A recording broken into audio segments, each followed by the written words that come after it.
Totoo bang maraming mga NBA teams ang interested na makikita kung gaano kalakas maglaro si Kevin Quiambao sa pamamagitan ng mga private workouts?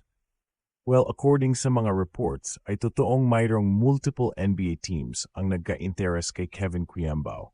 Pero take note, hindi to sure spot sa NBA Summer League. For private workout pa, at kung papalarin ay isa sa mga NBA teams na ito ang magbibigay daan upang makalaro si KQ sa NBA Summer League, kailangan na magpakitang gilas si KQ sa mga private workout upang tumaas ang kanyang chance na makakuha ng NBA Summer League pass. In all reality, napakahirap para sa isang Pinoy na makakuha ng isang NBA Summer League spot, let alone sa isang NBA regular season roster spot.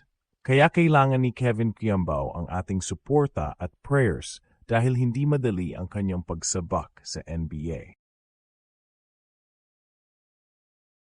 Let us pray na sana bawat bitaw niya sa tres ay swak lahat. Makikita niya ang kanyang mga open teammates at lalong-lalo na makakasabay sana siya defensively against the cat quick guards ng NBA. Samantalang almost 6 months na since nagkaroon ng ACL surgery si Kai Sotto, kaya it is expected na malapit na siyang makakabalik. So far ay wala namang mga masamang balita with regards sa kanyang tuhod, kaya we are expecting na maganda ang kanyang recovery and on target siya sa kanyang timeline kung kailan magbabalik. Kagulat world, mukhang hindi na lang tayo pang Pilipinas ngayon. Unti-unti nang nagkakaroon ng international recognition ang mga kabataang Pinoy na dati-rati pangarap lang ang NBA. Ngayon, mukhang papunta na sa realidad. At ang center ng balitang gumugulat ngayon sa mundo ng basketball, si Kevin Quiambao, ang dating UAAP MVP.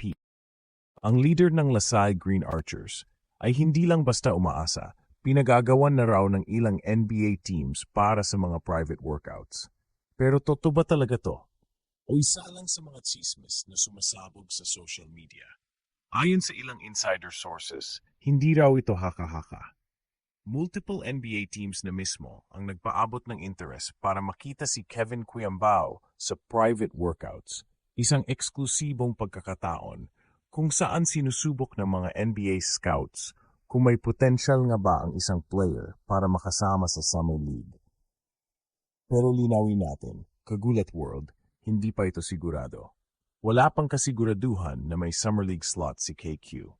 Ang private workout ay parang first round sa isang mahigpit na kompetisyon. Kung hindi ka magpakitang gilas, goodbye na agad. Pero kung makapukaw siya ng pansin, abay baka isang NBA team na ang magbukas ng pinto para sa kanya. Cliffhanger pa lang yan, pero ang tanong, handa na ba si Kevin Quiambao para sa level ng NBA? Isipin mo to kagulat, isang Pinoy player na kilala sa court vision, basketball IQ, at killer instincts sa open sa depensa.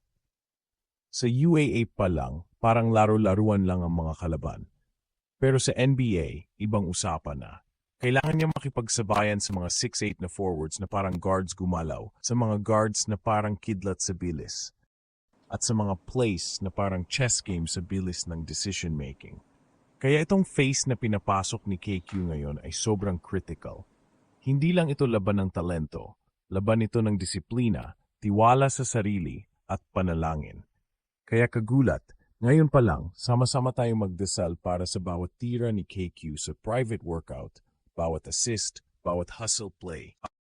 Sana'y mapansin at mapasama siya sa Summer League roster. Dahil kung mangyayari yon, ginigising niya hindi lang Pilipinas kundi buong mundo. Habang si Kevin ay nasa gitna ng tensyon at posibilidad, may isa pang batang Pinoy na matagal na ring inaabangan ang pagbabalik, si Kai Sotto. Ilang buwan na ang lumipas mula nang operahan siya sa kanyang ACL injury, 6 na buwan ng rehab, dasal, at pagtitiis. Pero ngayong kalagitnaan ng taon, mukhang malapit na muling gumising ang higante ng gilas. Wala pang masamang balitang lumalabas at mukhang tuloy-tuloy ang recovery niya. Target pa rin na makabalik siya in time para sa mga major tournaments, kabilang na ang FIBA Asia Cup. Pero siyempre, hindi basta-basta ang ACL injury. Ito'y career-threatening kung hindi maayos ang pag-aalaga. Kaya kahit pa okay ang mga balita, nakabuntot pa rin ang kaba sa mga fans na sabik muling makita si Kai na dumedepensa sa rim, umaatake sa post, at tumitira ng tres na parang guard. Ang tanong ngayon, abot ba si Kai Soto sa Gilas in time for FIBA Asia Cup? Posible. Based sa timeline, dapat ay nasa strengthening and conditioning phase na siya.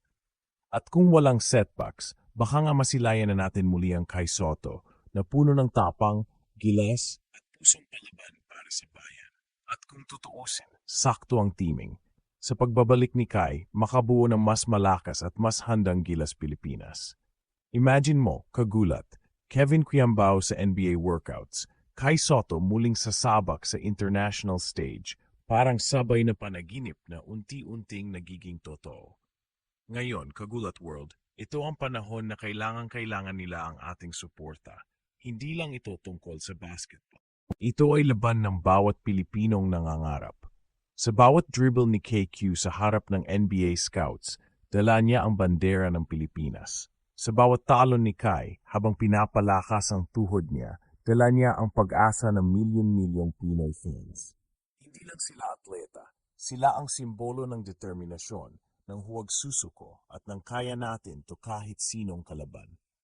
At dito sa Ginulatang Mundo, hindi namin palalampasin ang bawat hakbang ng laban na ito. Dahil kung si KQ ay mapapansin sa NBA Summer League at si Kai ay muling magpakitang gilas sa international stage, literal na gugulatin nila ang buong mundo. Kaya kagulat, tutok lang dahil ang bawat update ay susundan natin. Bawat whisper ng insider info, bawat official announcement, at bawat viral moment. Nasa atin yan. Sa susunod na mga linggo, magiging napakainit ng balita. Isang araw maaring makita nating lumabas sa social media ang isang video ni Kevin Quiambao na nagpi-perform sa harap ng NBA scouts. Isang araw, baka may tweet na lang mula sa isang NBA insider na Kevin Quiambao will join the Summer League. Boom! Isang tweet, isang linya, pero isang napakalaking impact. At sabay nito, baka may footage na rin ni Kai Soto na nagpa-practice, bumabalik sa forma, at ready nang magsuot ulit ng Gilas jersey.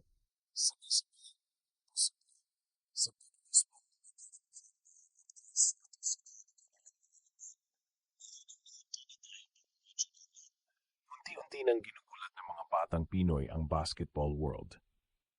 Si Kevin, sa bawat private workout na sasalihan niya, ay may dalang pangarap hindi lang para sa sarili, kundi para sa buong sambayanang Pilipino.